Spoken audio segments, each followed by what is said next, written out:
Supreme court में 9 मई judicial commission तश्कील देने से मुतालिक दरखास्त पर समाअत। एडवोकेट हामिद खान ने दलाल देते हुए कहा कि 9 मई के वाक़ये पर जुडिशल कमीशन तश्कील दिया जाए।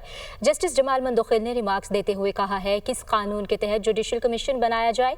आपने दरखास्त में लिखा है 9 मई को दर्जनों लोग मारे गए, किसी का डेथ सर्टिफिकेट दरखास्त के साथ नहीं लगाया गया। वकील हामिद खान ने कहा जुडिशल कमीशन इंक्वायरी करेगा तो अमवात का पता चलेगा। जस्टिस हसन अजहर रिजवी बोले एक सर्टिफिकेट या FIR की कॉपी तो लगा सकते थे। अदालत ने तहरीक इंसाफ को मज़ीद दस्तावेजात जमा कराने की मोहलत दे दी। जस्टिस अमीनुद्दीन ने कहा कि 9 मई के वाक़ये पर कोई प्राइवेट शिकायत का इंदराज कराया गया। वकील हामिद खान ने कहा कि इस मामले पर अदालत को अज खुद नोटिस लेना चाहिए था। अदालत ने माजी में मेमोगेट केस में कमीशन तश्कील दिया। जस्टिस मोहसिन अजहर रिजवी बोले कि मेमोगेट के अलावा नशर अस्पताल और कोयटा सानहा पर अदालत ने कमीशन बनाया।